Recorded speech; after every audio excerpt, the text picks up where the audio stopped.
tal? ¿Cómo les va? Buenas tardecitas todavía. Qué frío, ¿eh? Nos agarró la semana del frío polar, supuestamente. Se vino. De hecho, miren, en vez de hablar de las cosas que nos están... En el mundo nos pasan cosas muy importantes.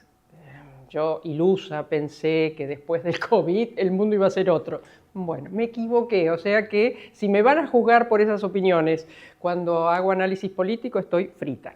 Y miren, en vez de perder, no perder el tiempo en eso, por favor, son temas muy importantes, pero digo, de hablar de eso que todo el mundo habla, yo les rogaría que cada uno de nosotros, primera persona, en estos momentos de tanto frío, seamos solidarios con el que tenemos al lado. Siempre hay alguien que nos toca el timbre, desde algún alimento hasta una ropita, porque hay albergues, sí, pero no todo el mundo, por las razones que fuera, va. Entonces, si podemos, porque no debe haber cosa peor que la panza vacía y tener frío además, ¿no?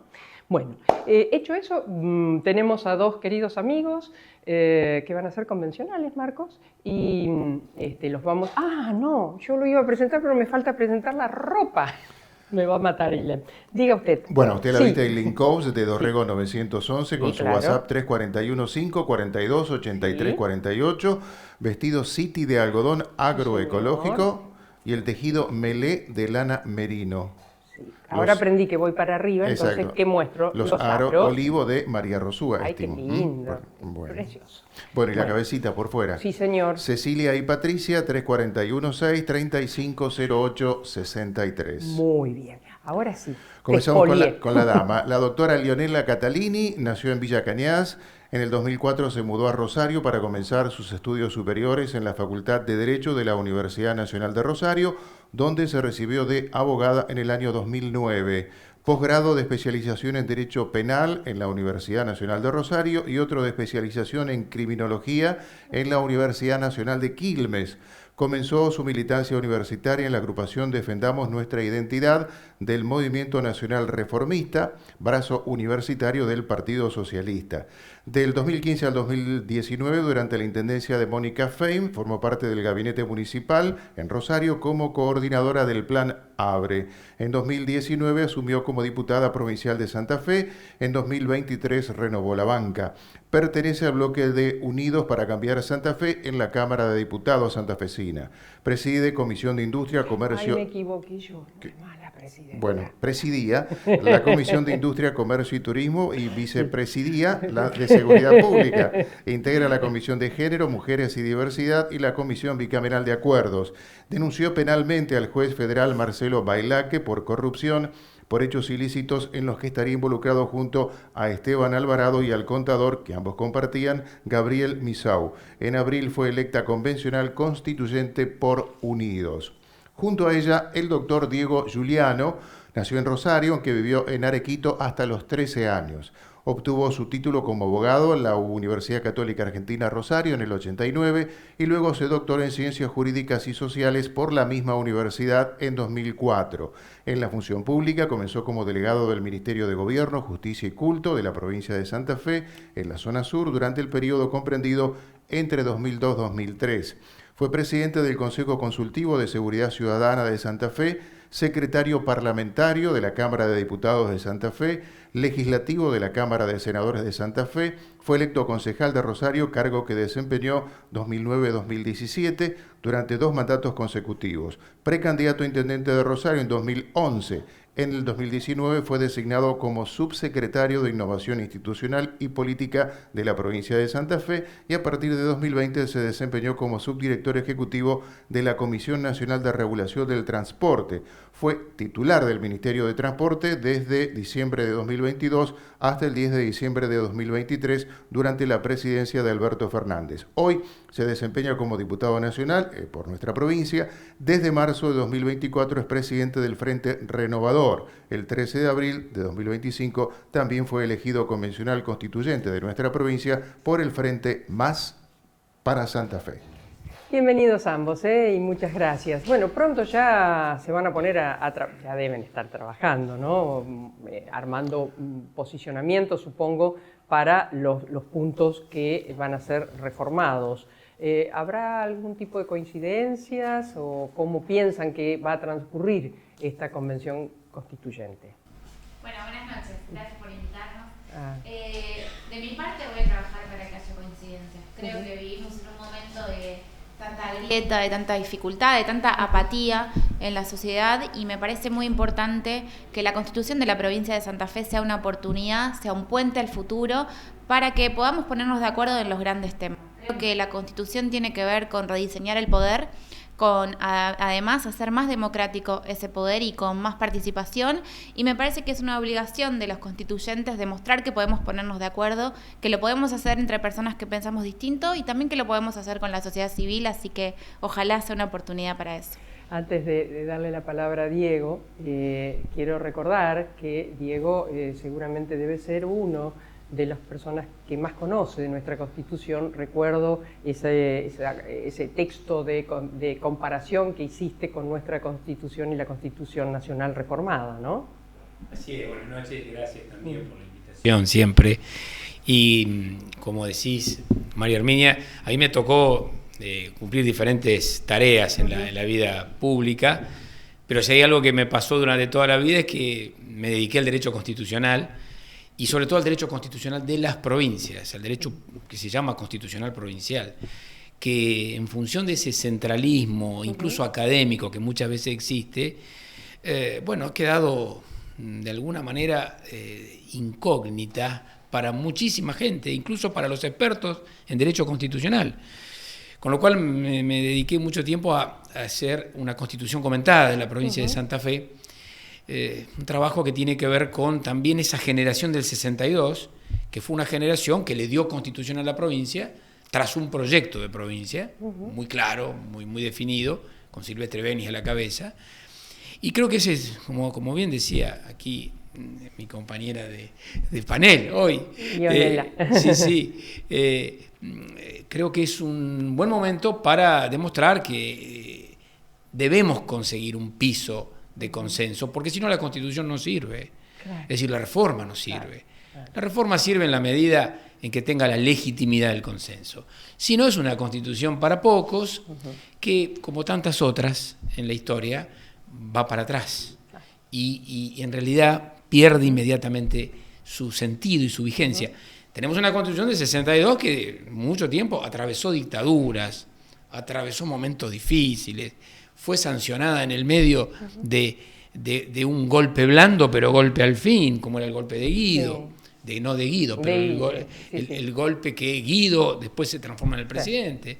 Entonces, creo que es un gran momento para Santa Fe si entendemos eso. Y si bien siempre, o lo que aún se sigue diciendo es, bueno, en realidad se hace para ver si por fin los gobernadores tienen reelección. ¿Ustedes creen que ese es el tema central? A ver, yo creo que es uno de los temas, por supuesto, y me parece que no hay que eludirlo. Y creo que la política ha sido muy mezquina en la historia de esta provincia con el tema de las reelecciones. Porque siempre fue la traba eso, ¿no? Para no. Exactamente, hay un proceso ejemplar que fue el del gobernador Miguel Lifchitz, donde se hizo una convocatoria amplísima a todos los sectores de la sociedad, a la sociedad civil, a los sectores políticos, y sin embargo esa ley ni siquiera llegó a tener media sanción. Incluso recordaba yo en estos días, Miguel Lifchitz hasta intentó hacer una consulta popular que las autoridades del Tribunal Electoral en su momento y algunos miembros de la Corte Suprema de la Justicia actuales dijeron que no iba a poder ser legal y que todo lo tenía que implementar él solo, porque la consulta popular no era un instituto vigente en la provincia de Santa Fe y hasta eso se negó. Entonces, creo que acá hay que sacarnos las caretas, hay que sincerarnos con que tenemos una Constitución del 62 que es vieja, pero que a la vez sirvió para un contexto o para llevar adelante una provincia en un contexto determinado, y que la reelección, por supuesto, es uno de los tantos puntos que hay que ver en sentido de adecuar la normativa, porque es ilógico que un gobernador no tenga reelección y que los legisladores tengamos reelecciones indefinidas, que los intendentes o presidentes comunales puedan gobernar las mismas localidades durante 30 años. Ahora, a eso hay que sumarle tantos otros temas, como la incorporación de derechos, de institutos o de nuevos mecanismos que tienen que ir hacia un Estado mucho más moderno y democrático. Diego, ¿qué opinas? Bueno, de verdad que lo que acaba de decir Leonela tiene una parte que me consta plenamente, que es el proceso de Miguel Lifchitz y la reforma constitucional. Digo porque incluso he podido hablar con él y hemos estado convocados por el entonces gobernador para tratar el tema de la reforma. Es una cirugía mayor, del sistema, es operación de corazón abierto sobre el pacto de los santafesinos, el acuerdo de los santafesinos. No me consta que eso lo haya hecho el gobernador Puyaro. El gobernador Puyaro no abrió el debate, simplemente se abrió el debate en la legislatura, se entiende, es el poder preconstituyente, corresponde que allí sea, pero no hubo una actualización de esa discusión pública. Y creo que una parte de eso se vio en las elecciones, ¿no? Donde la verdad que la sociedad santafesina no se sintió involucrada para nada. Fue a votar el 52% o 54% de la población a una cirugía mayor. Con lo cual creo que el problema de la reelección, digo el problema porque yo antes hablaba de los traumas de la reforma constitucional, el trauma de la reelección, el trauma de la autonomía municipal, el trauma de la bicameralidad. Bueno, algunos se pueden superar. Nosotros con la reelección, la verdad que hemos sido claros siempre. La reelección por un periodo único para los gobernadores en adelante es admisible, porque como bien lo planteaba Leonela, no es una extravagancia ni técnica ni política. Ahora, para este gobernador no, porque este gobernador, como lo ha hecho el mismo Wiener, que en esto ha sido ejemplar, Wiener avanzó en el proceso de reforma constitucional y dijo, pero no yo, y lo explicaba por todos lados, no van a creer que yo voy por mi reelección. Abramos la reforma, pero yo juré por la Constitución del 62, no admite reelección inmediata, debe ser un principio de lealtad a una Constitución por la que se juró. Es eso. ¿Y la institución que decía Leonela de la consulta popular estará en esta nueva Constitución o no puede? Porque queremos decir, ustedes seguramente lo saben, o no, porque tampoco estamos muy enterados, ¿no? Son 40 los artículos a reformar. 43. 42. 42 y después hay después temas todos habilitados. los temas habilitados. Claro. Exacto. Bueno, ¿podrás estar la consulta popular o no es un tema que interese demasiado? Sí, por supuesto que es uno de los temas, los mecanismos de participación ciudadana, tanto la consulta como la iniciativa, la revocatoria de mandato y también otros, nosotros propendemos a que se incorpore el Consejo Económico Social, a que haya audiencias públicas, fundamentalmente en temas, a mi criterio. ¿Con o sin audiencias públicas vinculantes o no? Creo que hay algunas que tienen que ser vinculantes y que hay decisiones muy importantes. Por ejemplo, a la hora de designar a un magistrado de la Corte Suprema o a la hora de tomar una decisión en una cuestión ambiental o en una cuestión de suelo, a mí me parece muy importante incorporar la mirada de la ciudadanía, como también, te decía antes, tantos otros, que creo que hay que rediscutirlas en un sentido positivo, porque hoy existen en nuestra Constitución Nacional y sin embargo han sido muy poco usadas. Entonces me parece que tenemos la obligación de que sean mucho más accesibles hoy, teniendo en cuenta que tenemos herramientas digitales que nos generan mucho más cercanía. Tenemos que repensar esas herramientas que hoy existen en la Constitución Nacional para que efectivamente sean una herramienta que la ciudadanía se anime a usar y que tenga la oportunidad de usar para hacer transformaciones, a mi criterio, positivas, salvo, y esto sí lo quiero dejar aclarado por las dudas, en temas de derechos humanos, que lo que pienso yo es que no debería estar habilitado. Los mecanismos de democracia semidirecta oxigenan, abren la puerta, abren la ventana de la democracia. Y creo que es un momento ideal para eso, porque si hay algo que está hoy en discusión, y lo decíamos antes, si cuando hay que reformar el pacto central de los santafesinos va a votar el 54% de la población, es que hay una situación de, yo diría, de desinterés o más bien hasta de dolor respecto de no sentirse representado. Entonces ahí vienen los mecanismos. La democracia en el mundo va recibiendo otros injertos para recuperarse, para restaurarse. Y es un momento de restauración democrática, fundamentalmente. Ahí están los mecanismos de democracia. Vos hablabas de traumas, o bueno, sacamos la palabra traumas, ¿no? ¿Cuáles son los otros ejes? Bueno, los dijiste, autonomía, por ejemplo. Yo le agregaría la cuestión de lo que le ha pasado a la ex presidenta Cristina de Kirchner, con una condena en corrupción en segundo, ¿se dice segundo nivel? ¿Segundo como es el segunda instancia, no puede ser presentarse como candidata. ¿Esta reformada Constitución aborda esos temas? Bueno, creo que es un planteo muy claro del oficialismo provincial, el de plantear el tema de ficha limpia. Ficha limpia, claro. Ficha limpia es una ley provincial. existe en Santa Fe. Pero tendría estatus constitucional. Sí, a ver, Ficha Limpia existe en Santa Fe con un nivel muy profuso, digo, de control, hecha durante el gobierno justicialista, Ficha Limpia, con un proyecto que inició, creo que el PRO, o una parte. Pero sí fue el proyecto de Mitchell, ¿puede ser? Lo presentó, me parece, que el senador Mitchell. Sí, por eso digo, pero fue durante el gobierno de Omar Perotti que sale sancionado, y sale sancionado con una amplísima mayoría de la legislatura. Con lo cual, Leonela sabe, porque estaba en la legislatura en ese momento, con lo cual eso existe como tal. Claro que si Ficha Limpia resulta ser un enmascaramiento de un proceso de proscripción o de que un derecho humano, como el derecho político a elegir y ser elegido, sea restringido, eso es otro tema. Pero digo, no pasa por ahí, creo, la cuestión. Me parece que, a ver, uno cuando escucha los argumentos de la reforma, bueno, hay argumentos que son muy atendibles. En Santa Fe no falta ningún derecho falta. ¿Por qué? Porque además la cláusula Silvestre Bailey, que se denomina en el derecho constitucional provincial, es la cláusula de enganche. Santa Fe tiene un artículo, el 6º, por el cual se enganchan todos los artículos de los tratados internacionales, de la Constitución Nacional y los principios que la inspiran. Amplísimo. Acá no faltan derechos. Acá sí falta un derecho, quizá 2 derechos, voy a decir.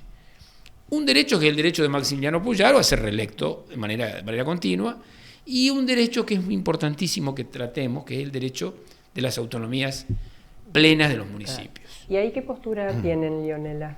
Con respecto a las autonomías. Sí.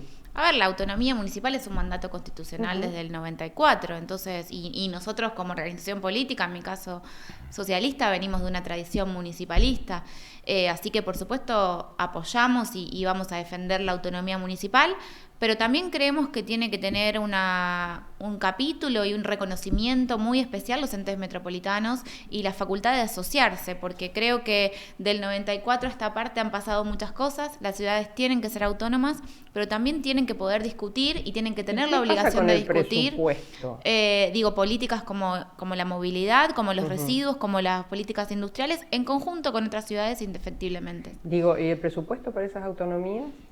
Uno de los temas, si lo sostenemos eso en la convención, es uno de los grandes temas de consenso. Si alguna vez hablan de la Constitución del 25, se van a decir así, ¿no?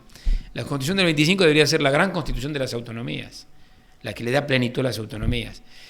Nosotros planteamos un piso presupuestario, porque autonomía sin recursos no es autonomía, es de alguna manera, yo lo digo respetuosamente, es el cuento de la buena pipa. Es decir, vamos autónomos, pero no tenemos los recursos. Con lo cual es necesario fijar pisos presupuestarios de reparto. Santa Fe, y no es problema de un solo gobierno por las dudas, para que nadie, es un problema ya bastante continuo, de que reparte no más del 8.5% reparte. Córdoba reparte el 14%. Hay provincias, Buenos Aires reparte el 16%. Son sistemas que en Santa Fe deberíamos tener un piso del 20% de distribución de los recursos. ¿Y eso lo pueden tratar coparticipables? en la Constitución? Lo tiene la Constitución, Fijar por ejemplo. piso. Tiene pisos la Constitución de La Rioja, tiene pisos la Constitución de Córdoba. Creo que es un buen momento para tratar eso. Una preguntita ahí sobre el mismo tema, porque algunos intendentes dicen, atenti, no queremos autonomías de primera y de segunda. ¿Eso se puede instituir en la propia Constitución para que todos tengan cierta igualdad de autonomía, que debe ser leído ergo presupuesto? Bueno, a ver, no quiero interpretar a ningún intendente, porque me parece que eso tienen que hablarlo los intendentes. La Constitución es clara y habla de que la provincia de Santa, la ley de necesidad habla de pasar a todos municipios. Por supuesto que no vamos a poder catalogar como de la misma manera a un municipio como el de Rosario que del de Pueblo Muñoz, por nombrar uno que está muy cerca y que tienen dimensiones y composiciones totalmente diferentes. Entonces tendremos que tener la inteligencia de hablar de una Constitución que contemple todas las miradas, y después cada municipio podrá dictar su carta orgánica, que deberá ser elegido los miembros instituyentes para designar cada carta orgánica, y discutirán también la forma de organización en esa carta orgánica en cada cada uno de los municipios. ¿Y qué piensan sobre o qué abordan y posturas tienen sobre la reforma de la institución justicia, con el Consejo de la Magistratura, con los jueces que tengan cierto piso para retirarse?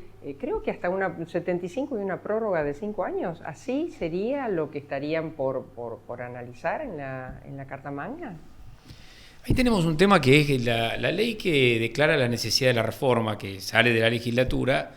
Es una ley que nosotros no admitimos en cuanto a que la legislatura haga la reforma constitucional.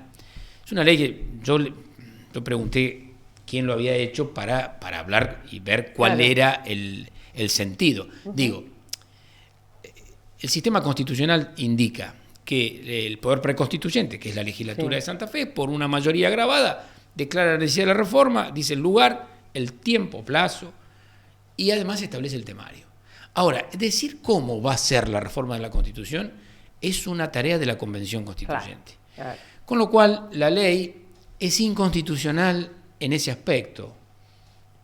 Y yo lamento, porque la verdad que empezar un proceso de reforma constitucional diciendo que la ley que la declara es inconstitucional suena complejo.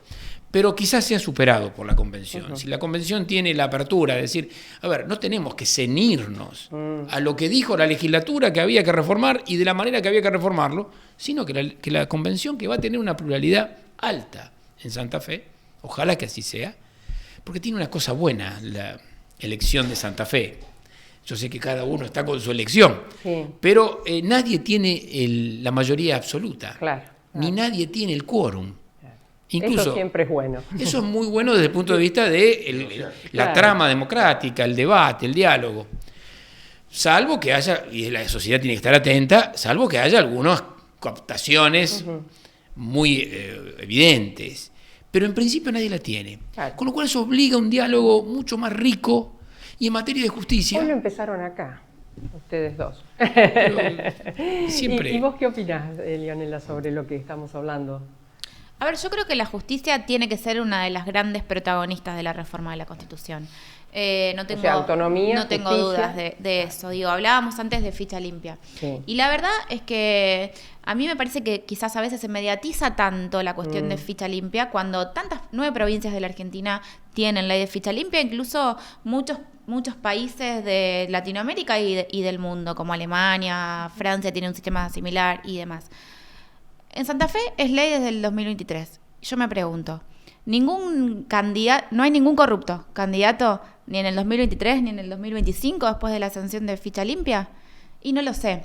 Creo que ahí el desafío que nosotros tenemos es que ficha limpia funcione con una justicia que efectivamente se anime a investigar a quien tenga que investigar. Entonces ahí creo que hay que analizar seriamente cómo designamos y cómo removemos a los fiscales, a los defensores y a los jueces, cuánto duran los jueces. Yo no estoy de acuerdo en extender por 5 años el plazo de duración de los jueces. Creo que tiene que tener un límite que sea claro en la Constitución de la provincia y que tienen que tener un mandato temporal, fundamentalmente los jueces de la Corte Suprema de Justicia, porque es malo que las personas se acostumbren a estar siempre en el mismo lugar. Y sé que estamos medio sobre el final y quería cada uno hacerle una preguntita por sus temas personales, pero me acaba de llegar esto de la reforma constitucional. ¿Vieron que hablaron que el MPA dijo algo así como queremos ser puede ser extrapoder, no sé si lo digo bien? Bueno, y acá está circulando de parte de los judiciales de la provincia de Santa Fe, somos poder judicial, no a los ministerios públicos extrapoder, etcétera. Ahí también va a ser un tema, ¿no? Es un debate de fondo interesante. Primero, una justicia independiente. ¿Cómo consolidar una justicia independiente? Porque una justicia independiente es garantía para todos los partidos políticos, para todos los que alguna vez o gobernamos o vamos a gobernar o están gobernando. Creo que eso es lo fundamental. Hay herramientas para eso. Hay herramientas para institucionalizar una justicia independiente con una corte idónea que no sea solamente el reflejo de un gobierno. Ahora, en cuanto al MPA, o sea, estamos hablando para la gente, ¿no? El Ministerio Público de la Acusación y de la Defensa Pública en Santa Fe. Si ustedes me preguntan a mí, me apuran, yo creo que tiene que ser parte del Poder Judicial, porque la concepción del extrapoder en el ámbito nacional también ha tenido algunas dificultades. no se ha terminado de consolidar.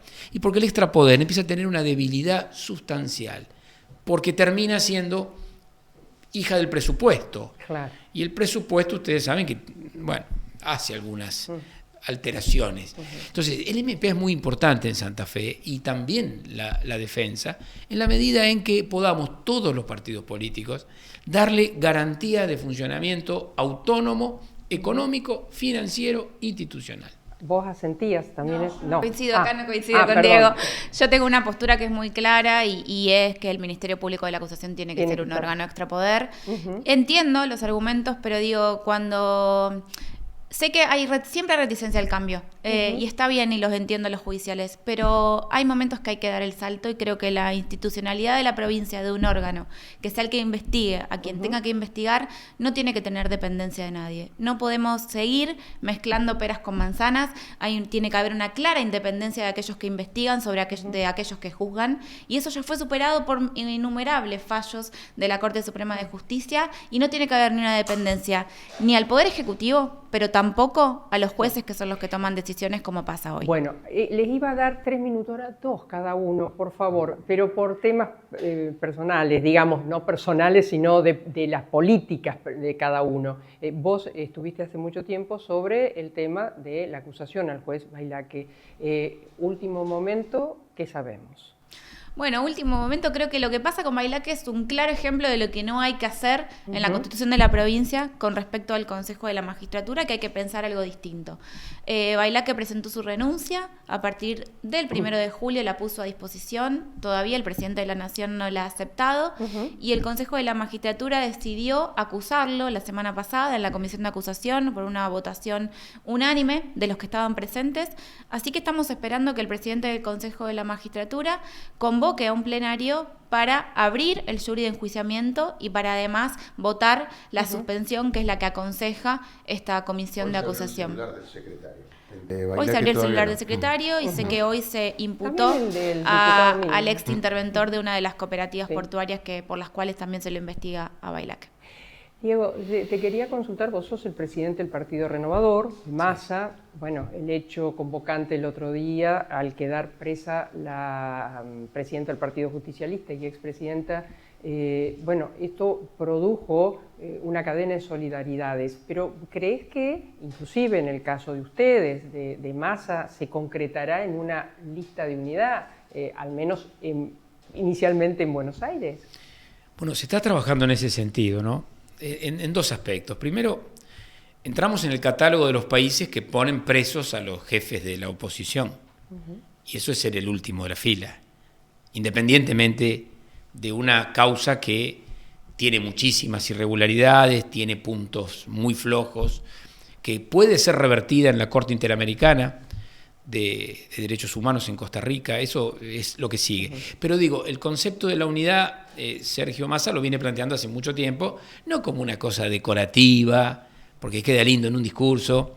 Nosotros fuimos a elecciones como Unión por la Patria y queremos, de alguna manera, generar un núcleo aglutinante respecto del gobierno de Javier Milei. Y eso solamente se hace con unidad, y con unidad por encima. Con y por encima del peronismo.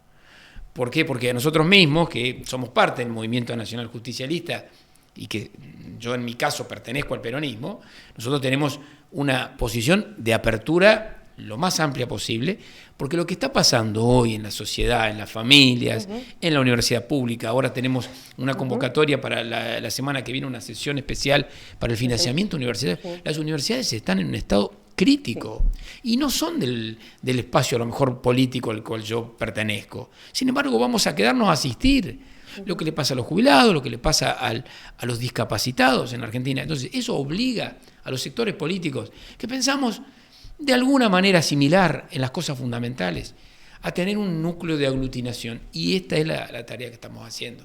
Bueno, no les voy a preguntar si va a ser candidato Massa por la primera sección, ¿no? Pero no me lo va a decir, así que bueno. Les quiero agradecerles mucho a ambos. Creo que hemos recibido cierta ilustración importante sobre temas claves que ustedes, por supuesto, van a negociar, a charlar, a discutir.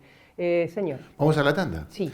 Veterinaria Doctores Grande y Robea SRL. La salud y el buen estado de su animal es el objetivo de nuestros profesionales. Atención especializada de equinos, equinos deportivos. Ovidio Lagos 2190. WhatsApp 341-304-2992. Sindicato Obreros de Estaciones de Servicio, Garajes, Playas y Lavaderos Automáticos de la provincia de Santa Fe. Por la dignidad y superación del trabajador contra la explotación y la inequidad distributiva. Riobamba 1075. Sindicato del Personal Embarcado de Dragado y Balizamiento. Por la unión de los trabajadores portuarios, marítimos y navales. Joyería y Relojería España, desde 1981 en la tradicional esquina de España y Ceballos. Su tienda online joyeriahispana.compra-medioonline.com.ar. UDA, Unión Docentes Argentinos. La educación es un compromiso de todos. En Rosario, Ovidio Lagos 2663.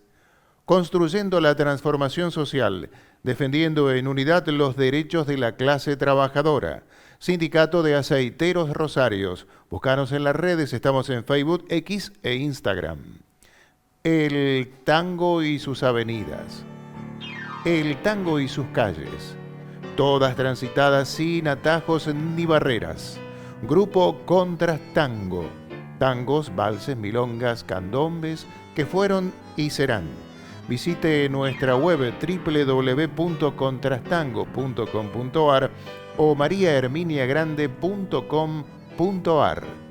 No se arrepentirá.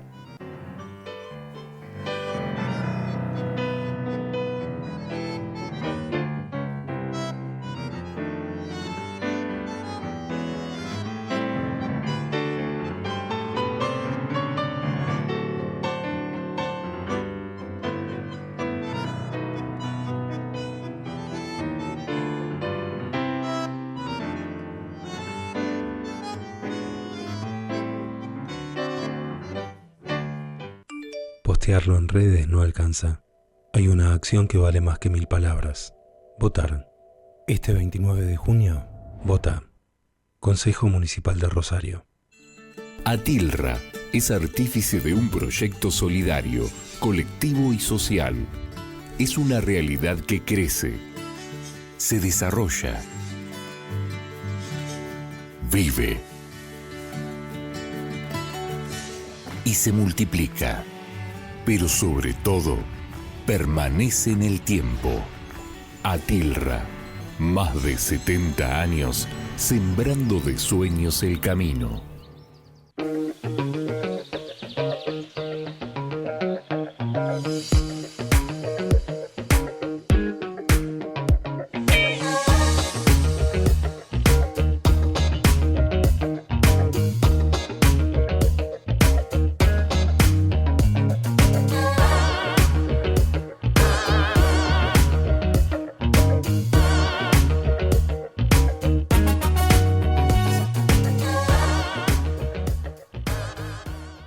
Seguimos arreglando las calles en toda la ciudad.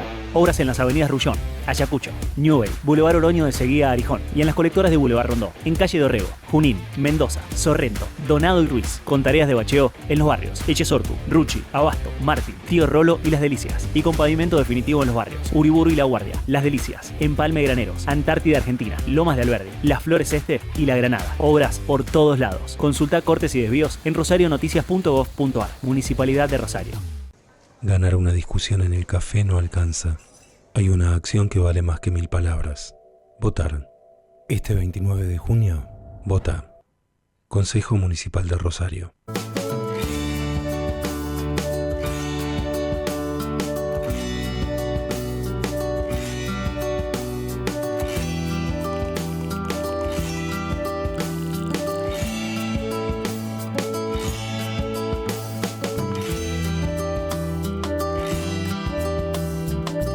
Vos me tenías que contar algo. Muy bien, cerca de Rosario, María, Sí. de su puerto y los puertos de la región, se está gestando un proyecto que unirá al pequeño y al gran inversor con la industria del desarrollo y la producción.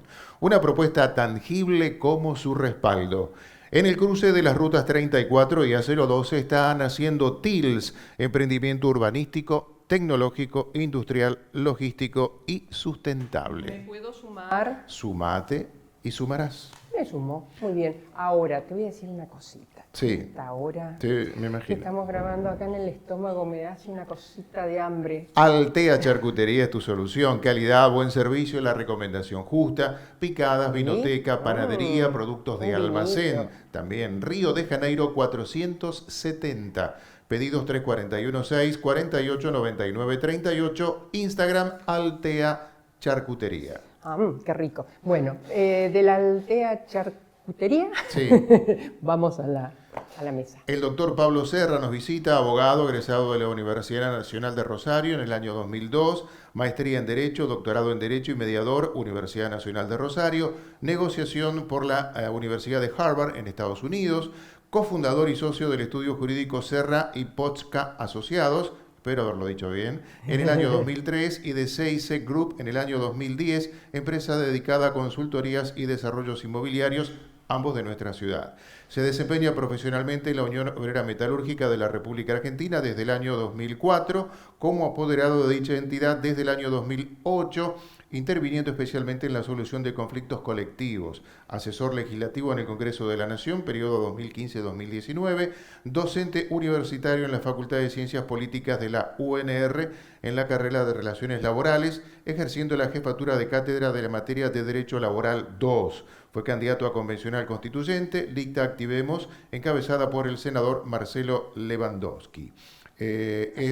A su lado, Rafael Catalano, presidente de la Asociación de Industriales Metalúrgicos 2024-2026.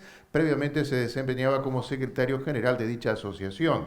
Es ingeniero industrial y propietario del establecimiento metalúrgico Catalano, empresa fundada por su padre, José Catalano, en la década del 70. Producen agropartes y motopartes. Desde joven, Rafael se involucró en la actividad gremial, participando en la Cámara Argentina de Fabricantes de Maquinaria Agrícola, siendo presidente de la Cámara Industrial de la Motocicleta, Bicicletas, Rodados y Afines a nivel nacional. También integra el Consejo de Administración del Consorcio de Copropietarios del Parque Industrial Alvear. Bienvenidos a ambos. Muchas gracias. Bueno, Gracias.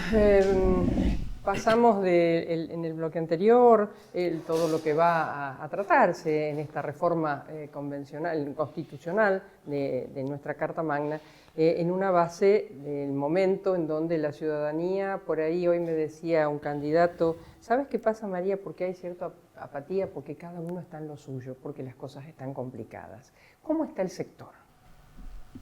Todo tuyo. Bueno, el sector, hoy está pasando... Te pido acercar el micrófono. Sí. Ahí está. El sector metalúrgico, digamos, nosotros integramos, como dijimos, la regional acá de Rosario. No podemos decir, los números no dicen que está pasando por un buen momento. Los últimos números indican un 1, un 2% de recupero con respecto al 2023, pero estábamos hablando de una caída el 2024 con respecto al 23 de casi 15 puntos. Entonces estamos bastante por debajo. Y el dato más relevante y más preocupante hoy que tenemos es una caída del empleo del 2,2% a nivel nacional.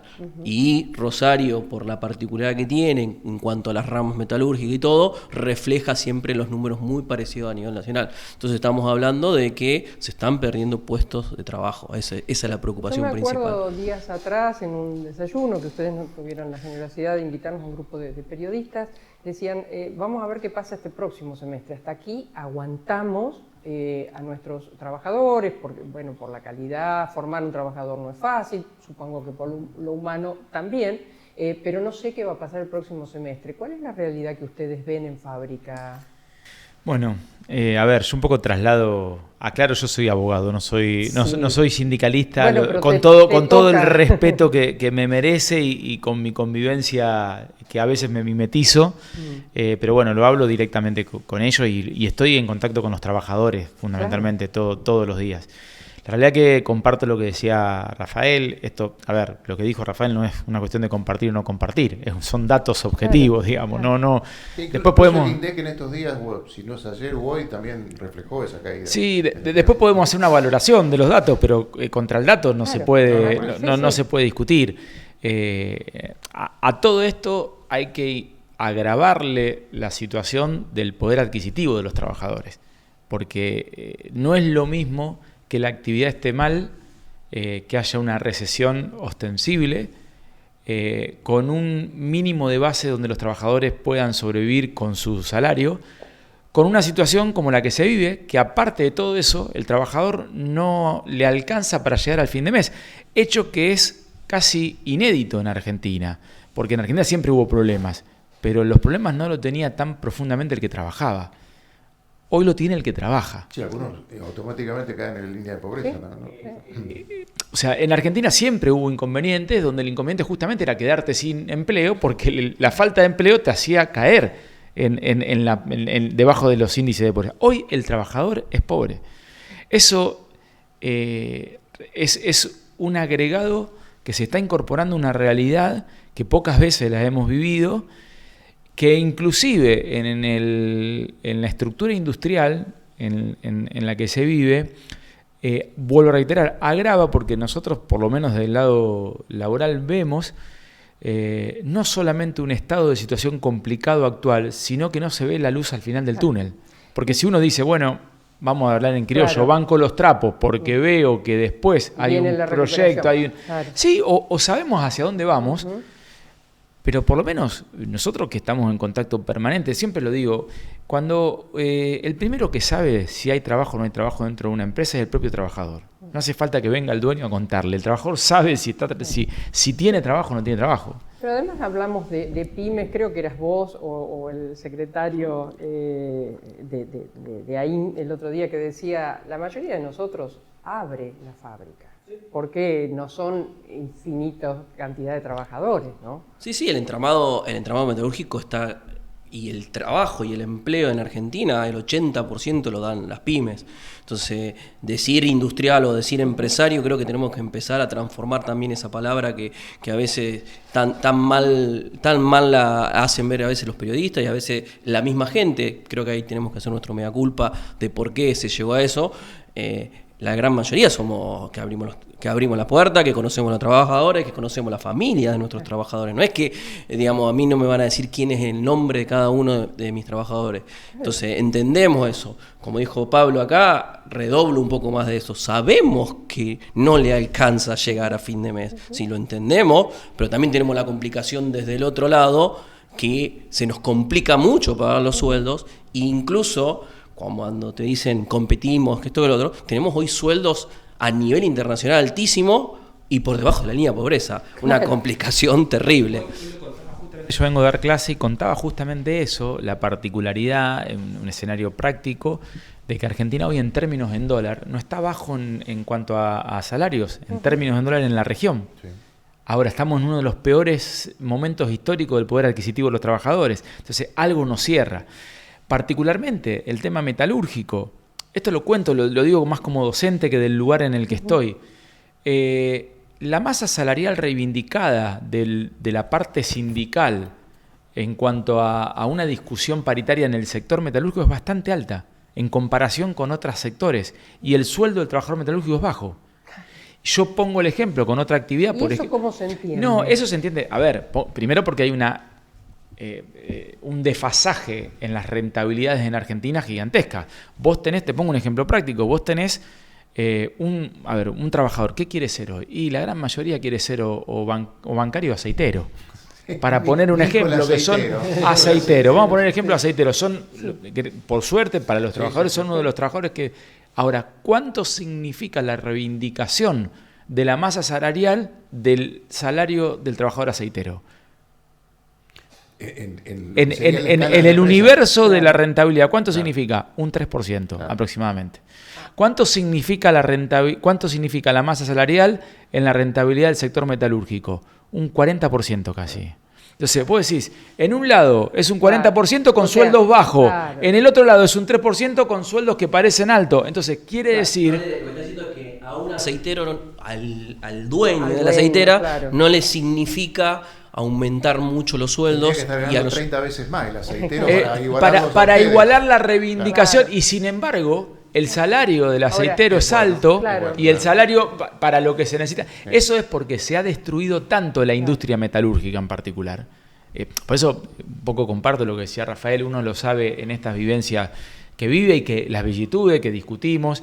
Acá hay una realidad en Argentina, claramente para poder llevar adelante una industria especialmente metalúrgica, se tienen que alinear varios planetas, digamos, no uno, varios, porque aparte vamos 4 años para un lado, 4 años para el otro. Bueno, en eso la suerte de convivencia entre el trabajador y el industrial es mancomunada, van de la mano. Es imposible poder ir adelante si no es mancomunado esa situación. Y que acá sí, lo cito, que siempre está en Buenos Aires, es difícil que venga durante la semana a los programas de tele, que es Antonio Donello, que me contaba la otra vez, yo lo charlaba con vos, Rafael, decía, qué difícil es ser dirigente en este momento en el área metalúrgica, porque los trabajadores nos dicen, cuidame el puesto de trabajo, por favor, ante todo. Y después nos dicen, bueno, pero conseguime un poquitito más porque no me alcanza. Creo que eso reflejó la última paritaria, que como muchas veces, digamos, las 3 partes, ninguna estuvo conforme como se cerró. Entonces fue una buena paritaria. Creo que no, creo que realmente no fue bueno, no fue saludable para nadie. Claro. Y a su vez muy complejo también desde cada uno de los lados, porque como vos dijiste, digamos, si nos vamos muy para subir los sueldos, para recomponer el salario que queremos estar, por el otro lado podemos perder muchos puestos de trabajo y ese ida y vuelta fue muy complejo. Hay que decirlo también, estamos en un escenario donde hay libertad para todo menos para discutir salario. Sí. Porque estamos viviendo una locura tal que nosotros nos podemos poner de acuerdo en qué salario. Y después el Estado dice no. Y después el Estado te dice pero que bien, no. Entonces, claramente esa situación atenta inclusive contra el hecho. Yo quería preguntarte, Rafa, con esto de la importación y demás, o con hechos como, por ejemplo, vaca muerta, hay algunos, fea, horrible palabra, pero bueno, hay algunos nichos, hay algunos sectores, gracias Marcos, mejores o la destrucción es medio parejita para todos. Digamos, en realidad es bastante hoy.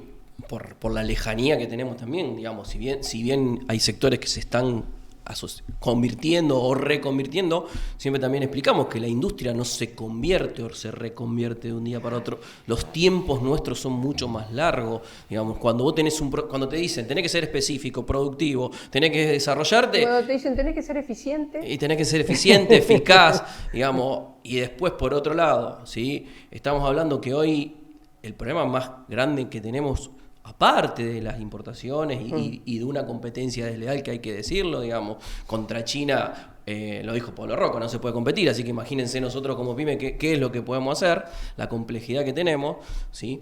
Desde esa equilibrar la cancha también, hoy tenemos una realidad más grave todavía y más cerca, que es el consumo y la economía como está retraída. Después, hay que decirlo, hoy no tenemos un dólar competitivo, como dijo Pablo, tenemos los sueldos más caros en dólares y por debajo de la línea de pobreza. ¿Cómo competimos contra China, contra Brasil? Hoy es complejo competir. Obviamente que sí hay un sector que está tirando, que es la minería, gas y petróleo, pero la reconversión y el llegar a eso no es de un día para otro. Hubo industrias que pudieron hacerlo, hay industrias en Rosario hay industrias que hace 50 años que le proveen a ese sector, no es que, hay establecimientos de más de 50 años que le proveen a YPF y a todo ese sector, pero hay el gran entramado de la metalurgia hoy está pasando por un momento complejo. No, y aparte, como dice Rafael, lo hemos hablado muchas veces.